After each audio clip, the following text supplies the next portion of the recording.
that, yung pala, SO, may initial. Nako, ano ba yan? Okay. Bakit PBB House? Ba't PBB House? Oo. Oo nga, no? Okay. Oo nga, ngayon ko lang napansin. Ay, sorry. PBB House. Okay. Ay, inspired ba yun sa PBB? Hindi ko nga alam kung nga lang napansin. Sabi mo nga, sobrang na-miss mo yung pagbuhat ng ganitong pelikula. Oo. Mga school service. Tsaka usually, di ba, ginagawa ko kasi mga indie na super drama na international isinasali. Na-miss ko yung ganito na pang-pamilya, yung comedy na yung gano'n, na nanay, tapos nagpapatawa. So ano yung pakiramdam nung tumuntong ka ulit sa set ng ganito light na pelikula? Happy ako. At saka at the same time, medyo nakaka-guard din ako sa mga boys. Kasi nung first day namin, syempre nangangapa-ngapa pa. So, tsatsagain mo na kahit take 10 sila, take 17. Eh, dumating yung time na sa kalagitnaan, hanggang take 2 na lang sila. Diba? So, paano mo sila ini-encourage? Paano mo sila pinagsasabihan? Sabi ko na kaya niyo yan. Sabi ko kasi gumagawa naman sila ng MTV. So kung ano yung acting nyo, kaya niyo yan. Basta maniwala lang kayo sa sarili niyo na kaya niyo yan. So nagagawa naman yan. May konting talak lang. Pagdating dun sa mga comedy scenes, natatawa ka ba sa kanila? May timing yung mga yan. Lalo na yung dalawang kambal. Yung si Darin at si Floji, si Archie. May timing sa comedy. So napapatawa ka din nila? Oo, at saka yung mga joke nila na nakakatawa na. Joker sila. Talagang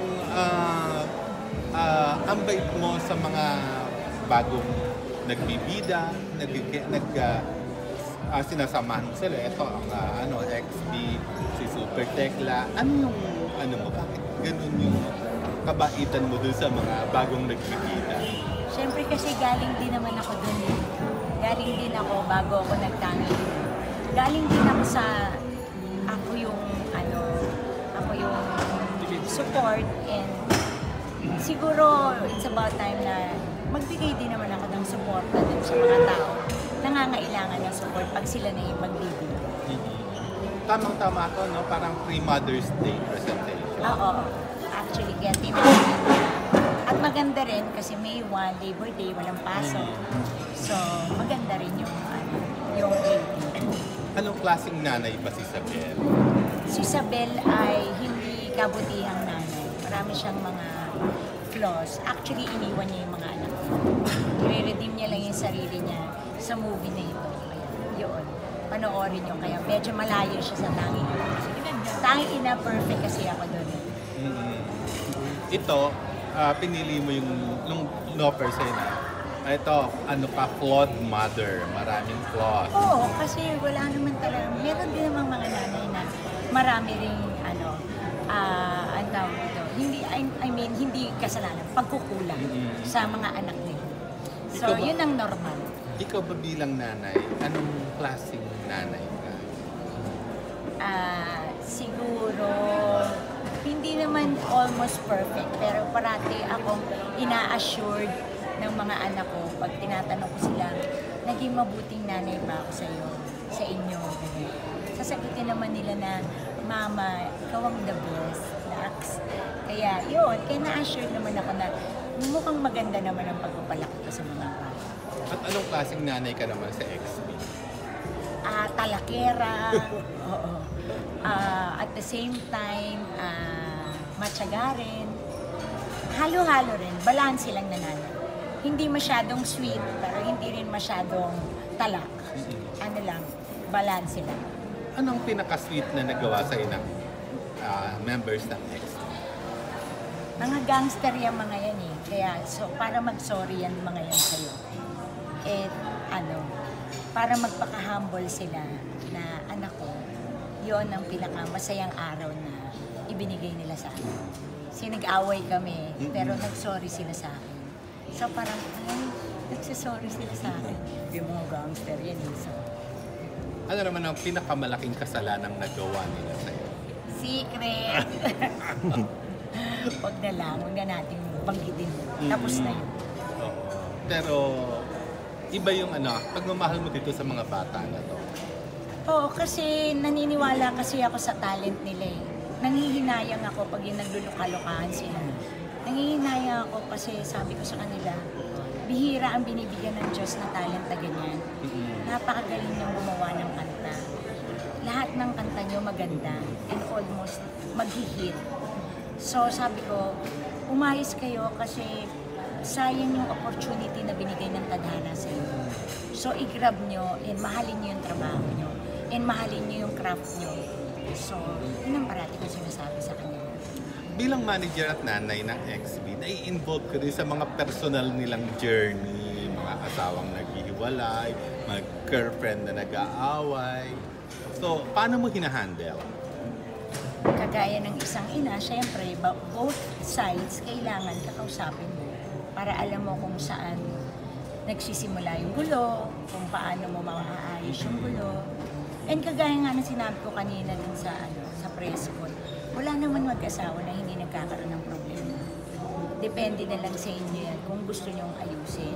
Pero sabi ko sa kanila, ang pagpapakasal is commitment yan. Hindi yan kinasal kayo tapos nag-away kayo tapos ayaw nyo na sa isa't isa, ayaw nyo.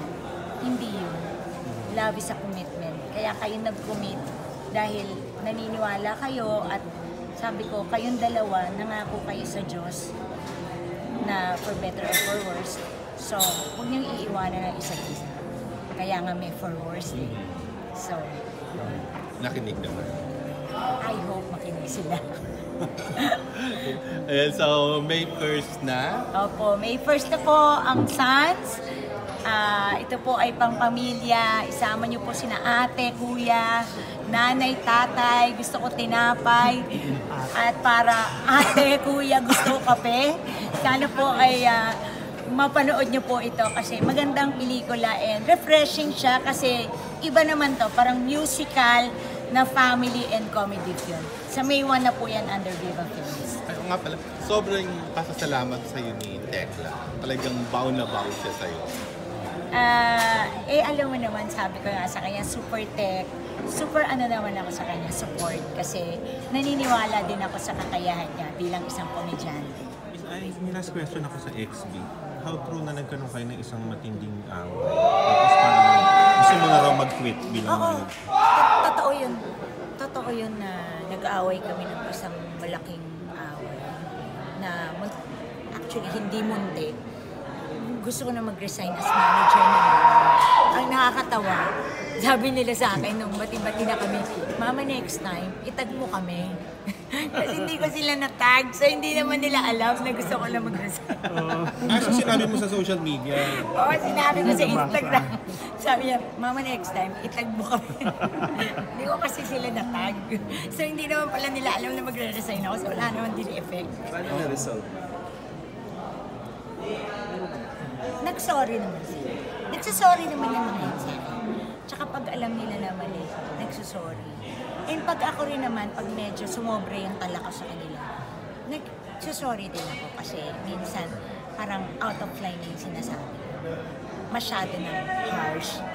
O, masyado ka ng harsh So hanggang kailan mo sila balak hawakan? Hanggang may 2 years naman kami na contract. Hanggang 2020. Nakita mo naman na May willing, 1 year pa. nakita mo naman sa kanila na willing naman sila mag-extend sa management mo. Oo, hindi. At saka kasi magaling kasi sila talaga eh. Magaling silang gumawa ng kanta. Magaling naman sila. Kaya lang, yun nga lang. Ang problema kasi minsan, hindi nga sila maka-adjust sa show business. Dahil nga galing sila sa underground. Sa internet sensation sila eh. Hindi naman sila yung ganito na tayo na show business, arte, kakanta, pupunta dito, pupunta dyan. Sila nangangarag sila ng ganun. Yung, kasi ako, kaya ko nang magta-tape nga ako ngayon, mamaya magpa-press ko na ako, mamaya pupunta ako sa ganito. Yung buong magdamag, kaya kong trabahuin. Sila hindi nila alam yun na pagka-taping nyo ngayon, gusto nila tapos na. Hindi, may press kunyari, may press con tayo. hindi na namin kaya, gano'n. Hindi na, gusto na lang matulog, gusto na lang magpahinga. Sabi ko, hindi pwede yun, mabata niyo pa eh. Yung mga hindi kami sanay sa ganyan. Ganon. Gusto nila geek, tapos ng geek, tapos na, tsikahan na. Ganon. Correct. Hindi katulad natin sa showbiz. Hata, or ako, siguro may pagka-workaholic kasi ako. Kaya kong bunuin yung buong hanggang magdamag, hanggang 3 a.m. Kaya kong magtrabaho. Nagigising ako kinabukasan ng 7 a.m. Sila hindi nila kaya yun. So yun ang nagiging problema. Pero since Minsan nalilate sila. hindi mo diniretso yung sa kanila na gusto mo silang bitawan. Kasi hindi ka seryoso rin. Na gusto mo silang bitawan talaga. Kasi sa social media mo lang dinaan, di ba? Seryoso. Kaya lang, ano ba nangyari? Bakit hindi ko tinuloy? Nahawa din ako pag nagsasorry. Kasi parang feeling ko, kung iwanan ko tong mga to, kumbaga sa bagay na medyo sabog, lalong sasabog. Dapat aayusin natin yung bagay para maging malinis at maayos. Ganun. Parang kakalat eh, pag yung iniwanan. So dapat aayusin, hindi ikakalat. Ayun. Ganan! Ganan! Thank you ba?